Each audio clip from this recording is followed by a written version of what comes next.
"I'm sorry, but I've moved your inheritance. It's just better this way." That was the message from my wife. I stared at my phone, rereading those words for the 5th time, the air suddenly thin in my lungs. While she was supposed to be meditating in the mountains, she was sipping wine with someone else, on my money. What she didn't know? The money had never been there, and she'd just given me everything I needed to end this on my terms. My name is Ethan Rowley. I'm 45 years old and work as a civil engineer in Boulder, Colorado. I've spent my life building things to last. Bridges, buildings, infrastructure that people rely on. Ironic, considering how easily my marriage had crumbled beneath me. I set my phone down on the kitchen counter, the polished granite cold beneath my fingers. Our house, a 2-story craftsman with mountain views that we'd bought 5 years ago, suddenly felt hollow, like a stage set rather than a home. Outside, spring was painting the foothills green, but inside, winter still gripped my heart. The email from Serena had come just after lunch, casual as you please, as if she were simply telling me she'd picked up dry cleaning. My wife of 12 years was at what she called a deep meditation retreat in Oregon, her 3rd spiritual journey this year, and it was only April. This one was supposed to last 10 days. No phones, no internet, just connecting with her authentic self, as she'd put it. Except she'd just sent me an email from a retreat where communication was supposedly forbidden. I pulled a beer from the refrigerator, my movements mechanical. The cap skittered across the counter when I twisted it off with more force than necessary. I didn't typically drink at 2 in the afternoon on a Tuesday, but today seemed like an exception. Uncle Harris would have understood. He was the one who taught me that sometimes rules needed bending when life threw you a curveball. Harris Rowley wasn't my blood uncle. He was my father's best friend, who became my guardian when my parents died in a car accident when I was 11. He raised me in his modest home in Denver, never married, dedicating his life to making sure I had opportunities he never did. When Harris died 3 years ago, he left me his life savings, a little over $600,000. It wasn't just money to him, and it wasn't just money to me. Along with the inheritance came a handwritten note. Don't just spend it, build something that matters. I'd kept the money separate from our joint accounts, not out of distrust initially, but because it felt sacred somehow. That money represented Harris's life, his sacrifice, his belief in me. Serena had always seemed to understand that, or so I thought. I took a long pull from the beer and opened my laptop. The second email from Serena had arrived while I was lost in thought. I know this might seem sudden, but I've been thinking about our financial future. The market's been so volatile, and I found a better investment opportunity. We can talk more when I'm back, but I've already moved the funds. It's just safer this way. We can keep this civil, right? Civil. The word hung in the air like a bad joke. The signs had been there for months, maybe years. I just hadn't wanted to see them. Serena's retreats had started as weekend getaways, then evolved into week-long absences. She'd changed the passwords on our joint accounts 6 months ago, claiming she'd seen some suspicious activity. When I'd ask about our finances, she'd give vague answers before changing the subject. Then there was what Megan from next door had mentioned 3 weeks ago. We'd been chatting over the fence while I was gardening. "I thought you were out of town last weekend," she'd said, confusion crinkling her forehead. "I saw Serena with some guy unloading groceries from her car." I'd mumbled something about a work colleague dropping off documents, but the seed of doubt had been planted. I was away at a conference in Phoenix that weekend. Serena had told me she was staying home to catch up on work for her graphic design clients. What Serena didn't know, what she couldn't know, was that my inheritance had never been in our joint account, or even in an account with my name on it. After Harris died, I'd worked with his longtime attorney, Lyle Brantley, to set up an irrevocable trust. The money was legally mine, but protected in ways that made it inaccessible to anyone but me, with Lyle as the trustee. I'd also set up a monitoring system that would alert me if anyone attempted to access information about the trust or make changes to it. Over the past 3 months, there had been 6 such attempts, all from our home IP address, all while I was at work or traveling. I finished my beer and set the empty bottle down with deliberate care. Then I picked up my phone and typed a single word in response to Serena's message. Noted. Then I called Lyle Brantley's office in Denver. Lyle, it's Ethan Rowley. I need to meet with you as soon as possible. It's about the Harris Rowley Trust. I can see you tomorrow at 2 p.m., Lyle said, his voice carrying the steady professionalism that had always reassured me. Is there an issue with the trust? No, I replied, surprised at how calm I sounded. The trust is secure. It's my marriage that isn't. After hanging up with Lyle, I made another call, this one to Margot Thane, a divorce attorney whose name had been given to me by a colleague 6 months earlier. I'd saved her number, but never thought I'd use it. Now I was grateful for the foresight. Mr. Rowley, I can see you tomorrow morning at 9 a.m., Margot's assistant told me after I briefly explained my situation.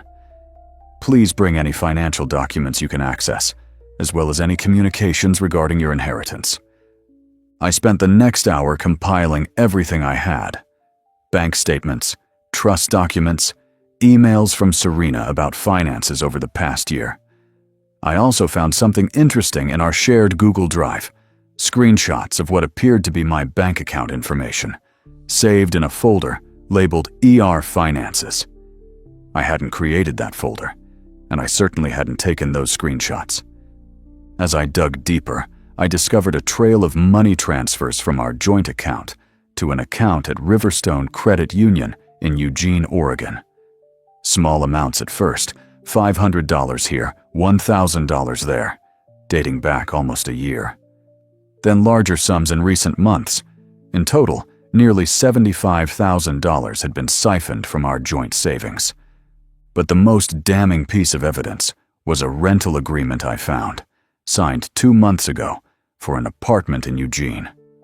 The primary tenant listed was Serena Rowley. My wife had been planning her exit for months. The only problem was, she thought she was taking my inheritance with her, an inheritance that she couldn't access, despite what she believed. I poured myself another beer and stepped out onto our back deck. The sun was setting behind the flatirons, painting the sky in shades of orange and purple. It was the kind of view that had made us fall in love with this house. Now all I could see was the price tag, and how Serena had apparently planned to leave me with nothing while she started a new life in Oregon. My phone buzzed with a text from Serena. "Did you get my email? About the money?" I typed back, "Yes. We'll discuss when you return." Her response came quickly. "I did it for us, Ethan. For our future." I didn't reply. There was no us anymore, and the only future I was concerned with now was my own. The next morning, I met with Margot Thane. Her office was in downtown Boulder, a sleek space with mountain views and minimalist decor. Margot herself was a woman in her 50s, with silver-streaked dark hair and the sharp eyes of someone who missed nothing. "Walk me through what's happened," she said after we'd settled in her office, my stack of documents between us. I explained everything: the inheritance, the trust, Serena's email, and the evidence I'd found of her planning to leave. She believes she's transferred my inheritance to an account she controls, I concluded, but the money was never where she thought it was.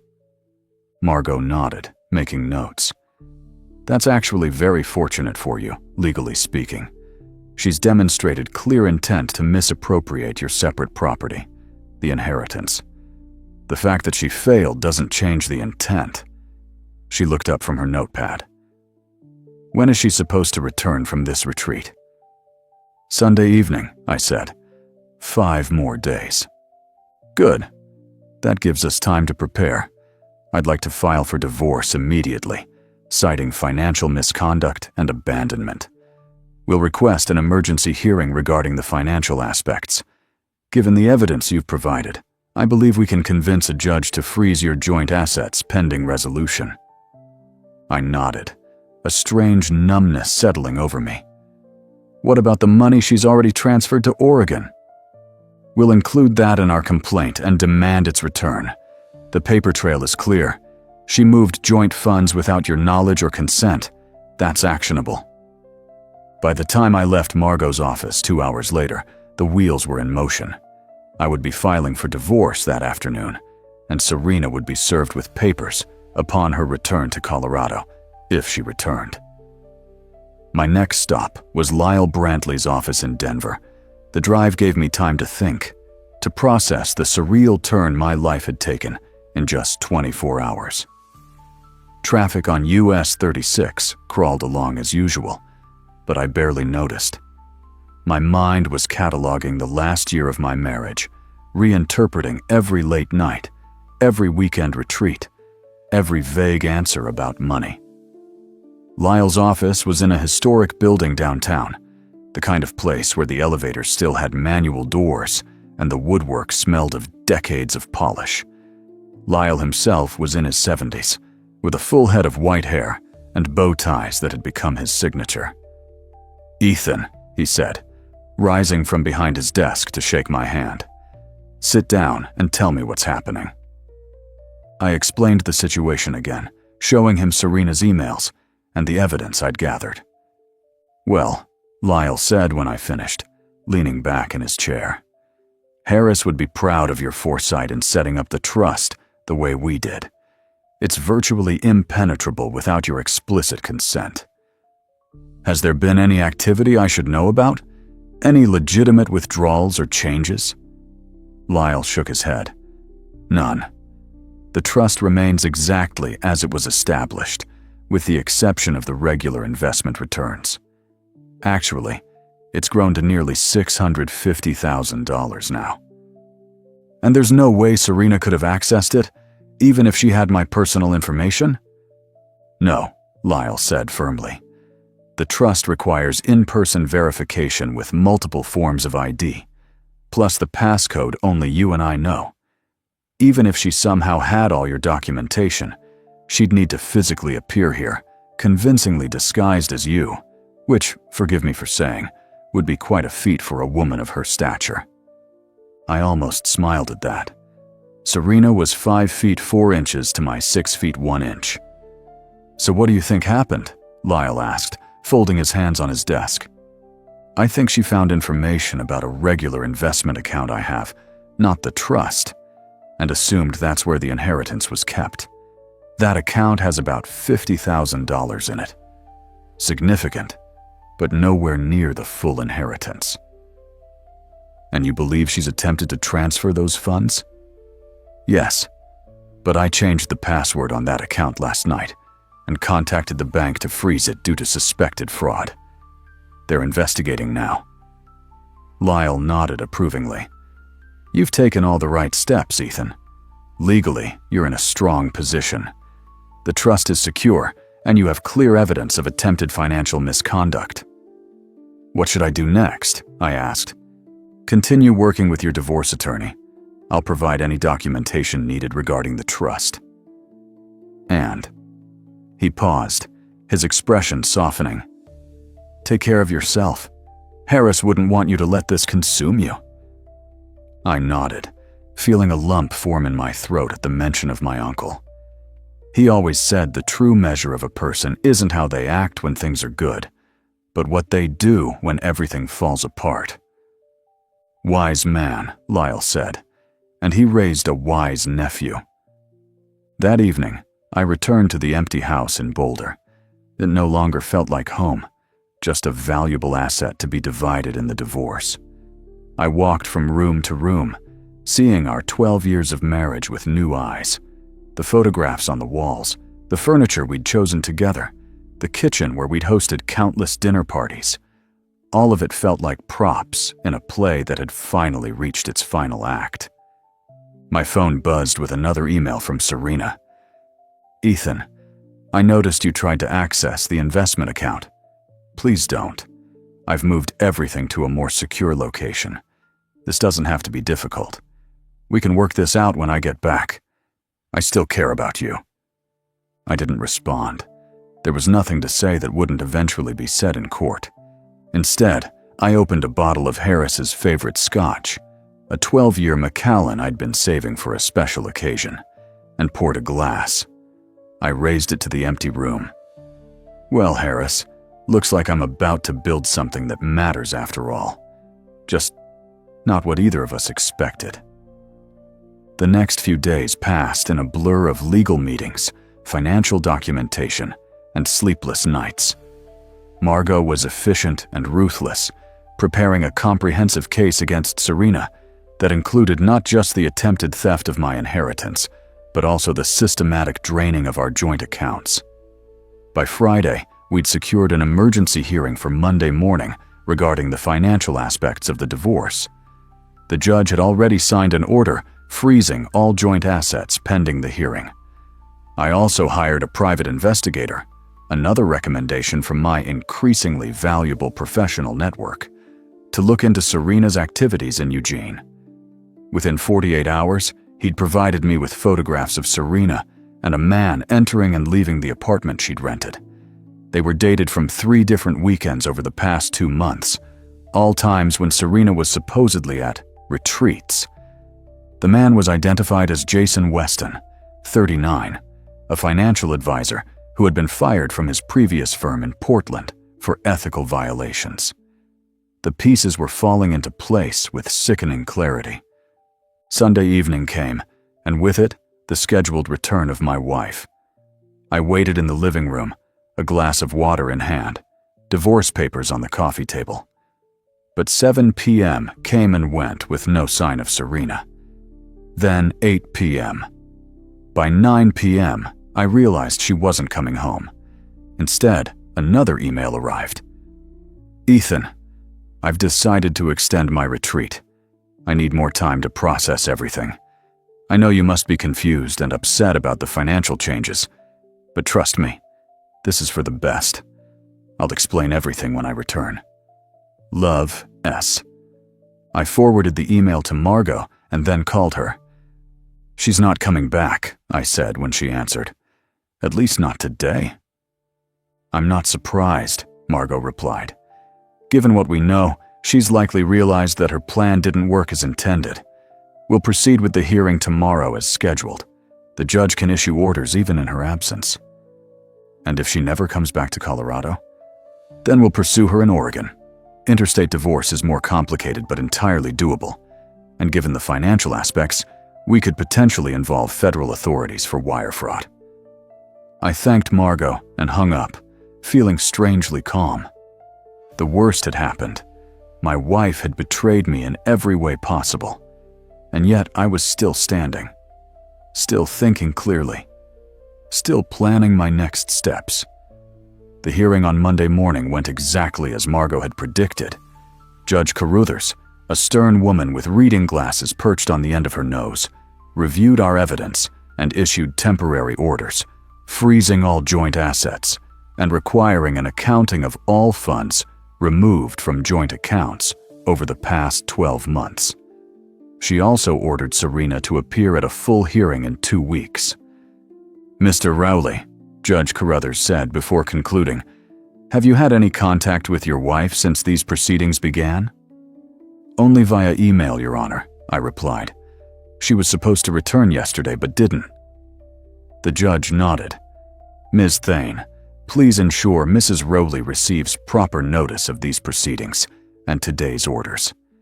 If she fails to appear at the next hearing, we will proceed without her." As Margot and I left the courthouse, my phone rang. "Unknown number," I answered cautiously. "Ethan." It was Serena's voice, tight with controlled anger. "What have you done?" I stepped away from Margot, indicating I needed privacy. "I could ask you the same question," I replied, keeping my voice level. "I just tried to access our joint account and it's frozen. And apparently there's a hearing I missed. Are you trying to ruin me?" No, Serena.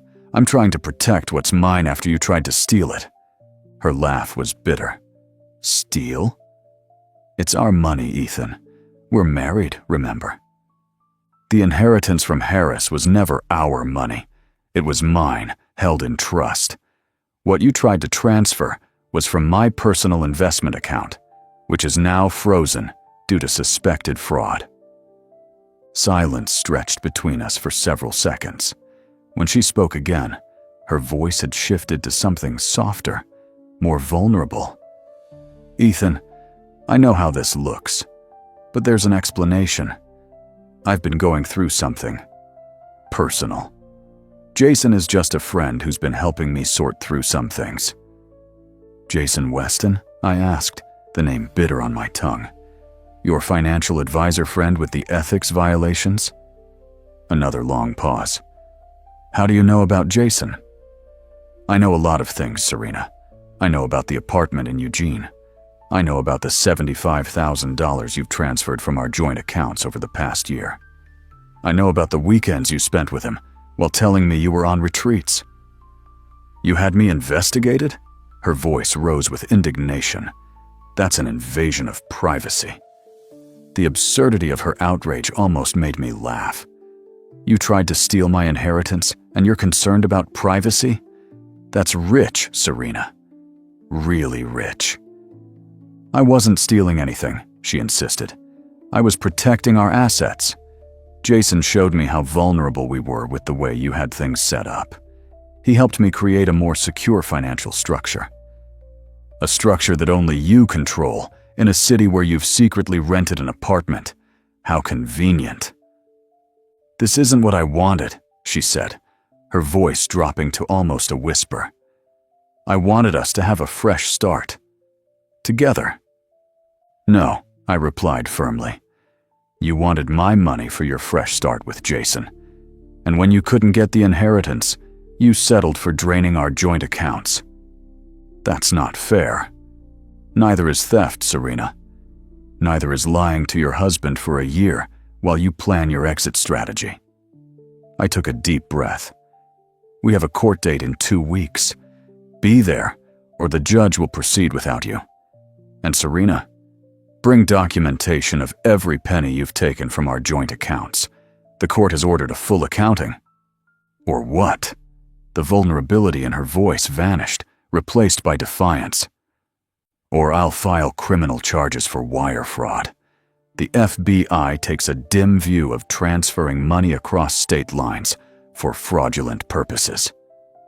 I ended the call before she could respond, my hand shaking slightly as I slipped the phone back into my pocket. Margot approached, one eyebrow raised questioningly. That was Serena, I explained. She's discovered the frozen accounts. How did she take it? About as well as you'd expect. Denial, then blame, then attempts at manipulation. Margot nodded knowingly. Classic pattern. Did she give any indication she'll comply with the court orders? I'm not sure, but I made it clear that the alternative could involve federal charges. Good. Sometimes a reality check is what's needed. She checked her watch. I need to file these orders with the county clerk. I'll call you this afternoon with next steps. I spent the remainder of that day in a daze, going through the motions of normalcy. I answered emails from work, ate a sandwich I couldn't taste, and stared at the walls of what had once been my home. That evening, my phone rang again. Serena, this time from her regular number. We need to talk, she said without preamble. Really talk, not threaten each other. I'm listening, I replied. Not over the phone, in person. I'm flying back tomorrow. Can we meet somewhere? Not the house. I considered refusing, telling her to communicate through attorneys from now on. But some part of me, the part that had loved her for 12 years, wanted closure. Wanted to look her in the eye and hear whatever explanation she thought justified her betrayal. Fine. Boulder Coffee House, noon tomorrow. Public place, 30 minutes maximum. Thank you, she said, sounding genuinely relieved. "I'll see you then." I called Margot immediately after to inform her of the meeting. "I don't recommend meeting alone," she cautioned. "At the very least, have someone sitting nearby as a witness." "I'll be careful," I promised, "and I won't sign anything or make any agreements." The Boulder Coffee House was busy at noon on Tuesday, filled with the usual mix of students from the university, remote workers tapping at laptops, and tourists refueling between adventures. I arrived 15 minutes early and secured a table in the corner where I could see the entrance, but wasn't immediately visible from the door. Serena arrived precisely at noon. She scanned the room, and I raised my hand slightly to catch her attention. As she walked toward me, I was struck by how unchanged she appeared. Same shoulder-length brown hair, same confident stride, same careful makeup. The woman approaching me looked exactly like my wife of 12 years, yet she had become a stranger. "Ethan," she said, sliding into the chair across from me. "Thank you for meeting me." I nodded but said nothing, waiting for her to continue. She placed her hands flat on the table, a gesture I recognized from our rare arguments, her way of appearing open and reasonable.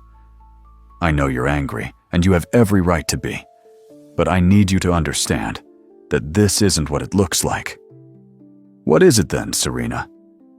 "Because from where I'm sitting, it looks like you've been planning to leave me, tried to take my inheritance in the process, and have been having an affair with a disgraced financial advisor." She flinched at my blunt assessment, but didn't deny it. "It's complicated. Jason and I met at a real meditation retreat last year. He was going through a difficult time professionally, and I was feeling adrift. We connected. At first it was just friendship, someone who understood feeling trapped in a life that wasn't fulfilling. And I suppose emptying our joint accounts was just part of your spiritual journey?" I couldn't keep the sarcasm from my voice. "The money." She hesitated, clearly choosing her words carefully. "It wasn't about greed, Ethan. It was about security. Jason helped me see that I've been financially dependent on you for years. My graphic design work brings in some money, but nothing like your engineering salary. If anything ever happened between us, I'd be starting over with almost nothing." "So your solution was to steal from me? To try to take the money Harris left me?" "I wasn't stealing," she insisted, leaning forward. "I was creating a safety net. And yes, I should have talked to you about it first, but would you have understood? Would you have supported me taking control of my financial future? We could have discussed a post-nuptial agreement, or set up accounts in your name with agreed-upon amounts. There were a dozen legitimate ways to address your concerns without resorting to theft and deception." She looked down at her untouched coffee. "Maybe, but it felt empowering to take action on my own, to not have to ask permission." "And Jason? Was he just helping you assert your financial independence too?" A flush crept up her neck. "Jason understands me in ways you never tried to. He sees me as more than just Ethan's wife or the graphic designer. He values my perspective, my ideas." "And your access to money, apparently," I said dryly. "Did you know he was fired from his last firm for ethical violations? For pressuring vulnerable clients, usually women going through divorces, to make investments that primarily benefited him?" Her eyes widened slightly before narrowing in suspicion. "You're making that up." "Am I? Ask him about Westbrook Financial and why he left Portland so suddenly. Ask him about the complaint filed with the Oregon Securities Division." Serena's composure slipped for a moment, uncertainty flickering across her face, but she recovered quickly. "Even if that's true, people make mistakes. He's been nothing but supportive and honest with me." "Except for the part where he helped you try to steal my inheritance and drain our joint accounts? That kind of honesty?" She sighed heavily. "I didn't come here to argue, Ethan. I came to try to find a way forward that doesn't involve dragging each other through a vicious legal battle. We had 12 good years together. Doesn't that count for something? It counted for everything until you betrayed that trust, I replied, my voice softening despite myself. What exactly are you proposing, Serena? A clean break. I'll return half of the money I transferred from our joint accounts. You keep your precious inheritance and the house. I keep my business and the remaining joint funds. No protracted legal fights, no public accusations, no criminal charges. We both sign NDAs about the details of our divorce and go our separate ways. I studied her face, trying to reconcile this calculating woman with the person I'd built a life with. And what about the man you left me for? Where does Jason fit into this clean break? She hesitated, and in that hesitation I saw the truth. Jason's situation is fluid right now. He has some outstanding legal issues to resolve in Portland. Let me guess, he's not as financially stable as he led you to believe? Her silence was answer enough. So now you're cutting your losses, I continued. The inheritance is beyond your reach. Jason isn't the meal ticket you thought he was, and you're facing potential criminal charges if this goes to court. That's unfair, she protested, but the objection sounded hollow even to my ears. What's his last name? I asked suddenly. She blinked, caught off guard by the question. What? Jason. What's his last name? She paused just a beat too long. Weston. Jason Weston. I nodded, watching her closely. And you claim he's just a friend who's been giving you financial advice? We. She faltered, then straightened her shoulders. Our relationship evolved, yes. But it wasn't the reason for the financial changes. It was the other way around. The financial discussions led to a deeper connection. A connection that involved weekend retreats in an apartment you secretly rented in Eugene? Her eyes flashed with anger. You really did have me investigated. How dare you invade my privacy like that? How dare I repeated incredulously. You tried to steal my inheritance, emptied our joint accounts, and carried on an affair behind my back for months. And you're upset about an invasion of privacy. Several people at nearby tables glanced our way, and I realized my voice had risen. I took a deep breath, forcing myself to speak more quietly. I think we're done here, Serena. I'll have Margot draft a settlement agreement based on your proposal, with some modifications. You'll return 75% of the funds you took from joint accounts, not half. You'll waive any claim to the house or my retirement accounts. And you'll sign an NDA covering not just the divorce, but specifically prohibiting any discussion of my inheritance or financial matters. 75% is too much, she protested. I need that money to start over. You should have thought of that before committing financial fraud, I replied coolly. And before aligning yourself with someone with a history of financial misconduct. The agreement will be ready tomorrow. You have 48 hours to sign it, or we proceed with the full hearing and potential criminal charges. I stood up, leaving my coffee untouched. One more thing, Serena. When you lied to me, when you betrayed our marriage, you didn't just hurt me. You disrespected everything Harris stood for. Integrity, honesty, keeping your word. He welcomed you into our family, treated you like a daughter. And this is how you repaid him. Her face crumpled slightly at the mention of Harris. Despite their differences, Harris's practical, no-nonsense approach to life had often clashed with Serena's more fluid, emotion-driven perspective. They had developed a genuine fondness for each other over the years. I never meant to disrespect Harris, she said quietly. He was good to me. To us. Actions have consequences, I replied. Harris taught me that too. I walked out of the coffee shop without looking back, the weight of the past 48 hours finally settling fully on my shoulders. The marriage I had believed in for 12 years was over, dissolved in a cloud of lies and betrayal.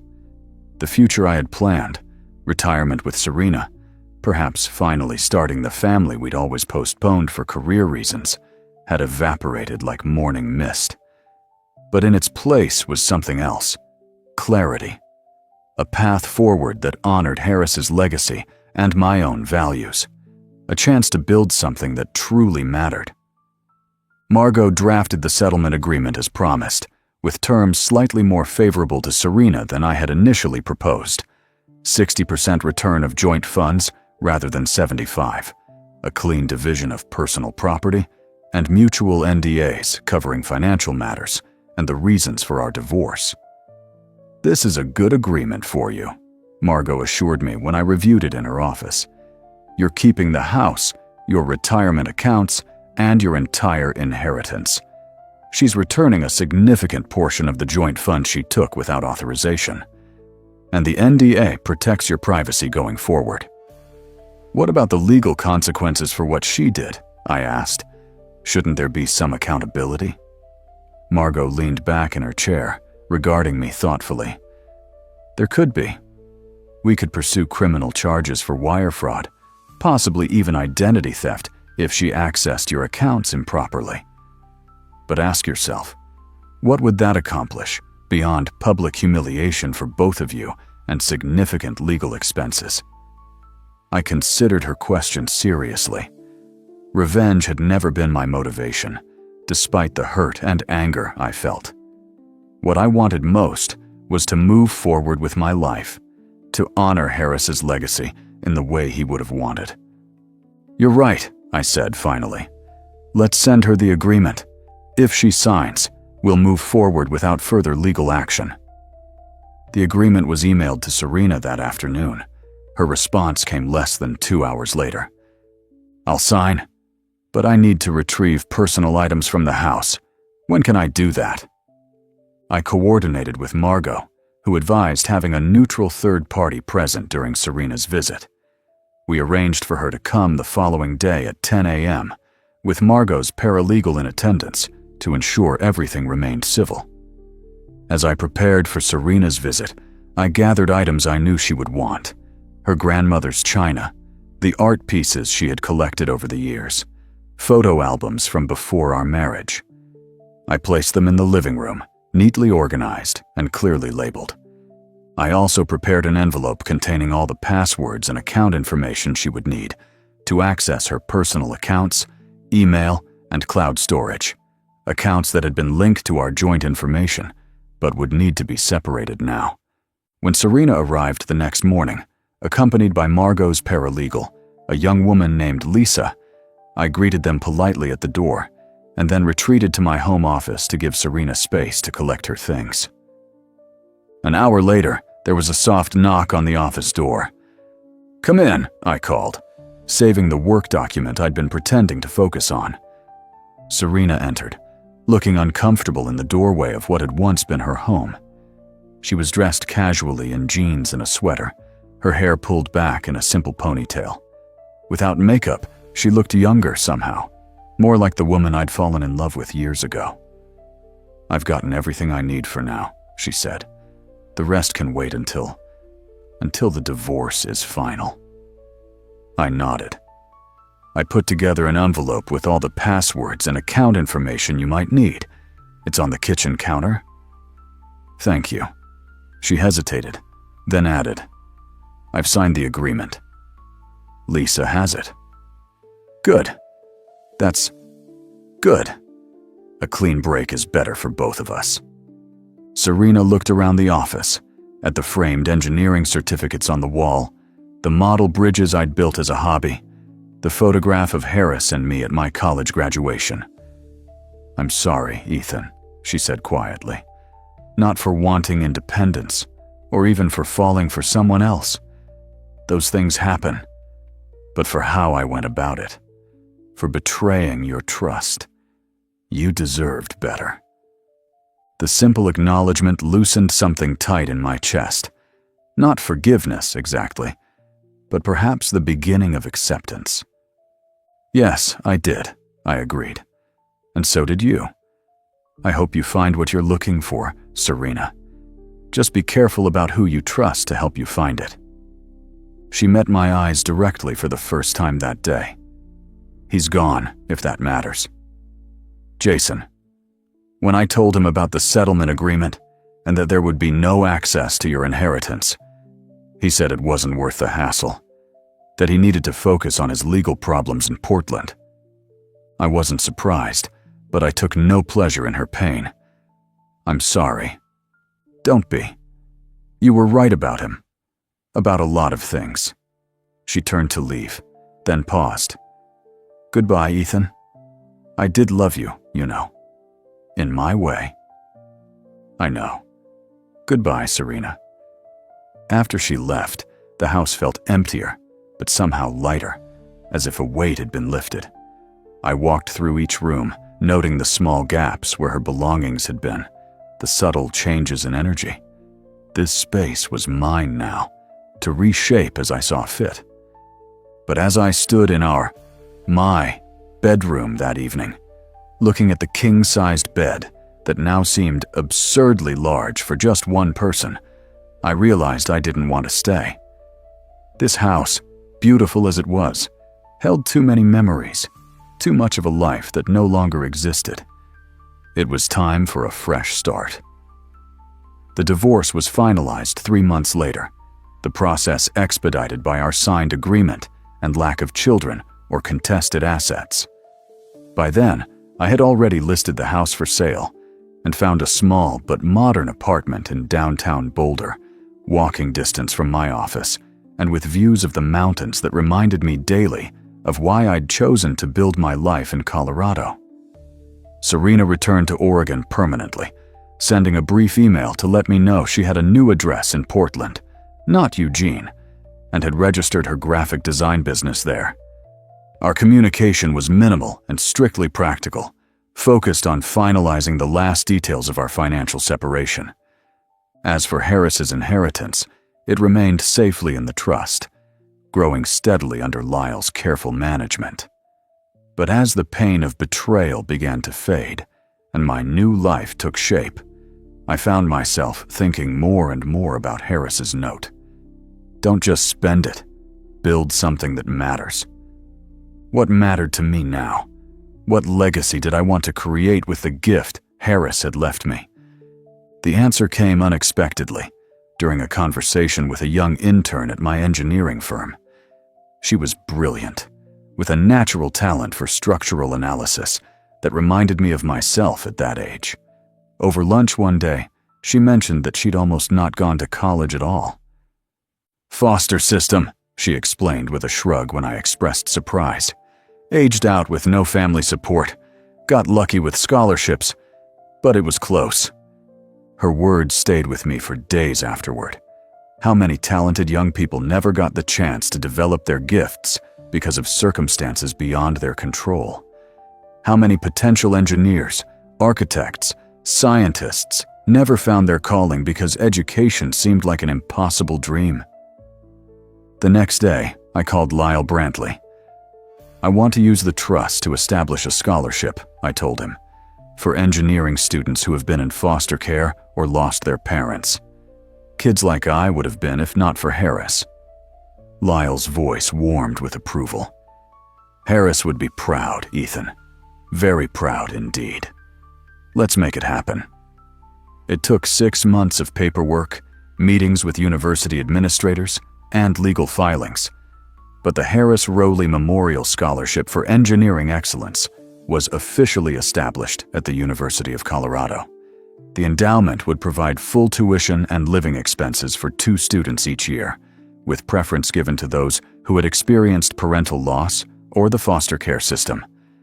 I kept enough of the inheritance to maintain a modest emergency fund, but the bulk of it, nearly $600,000, went into the endowment. It felt right. It felt like honoring Harris in the way he would have wanted. The day after the endowment was finalized, I received a package at my apartment.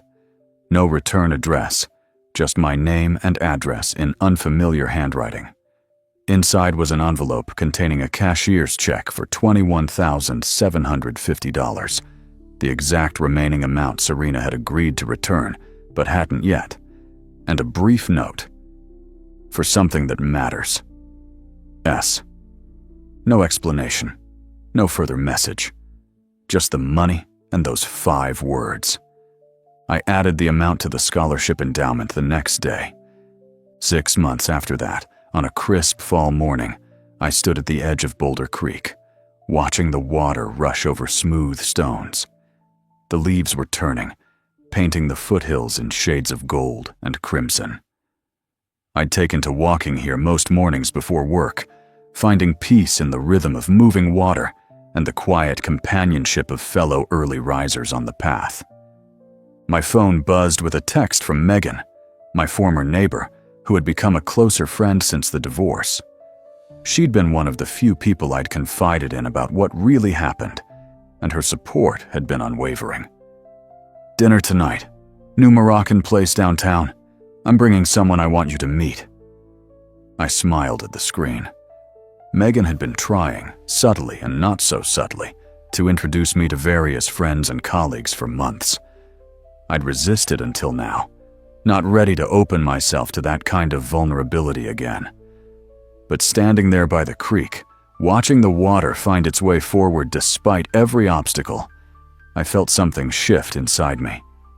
The past couldn't be changed, but the future was still unwritten. Sounds great, I texted back. 7:30 work?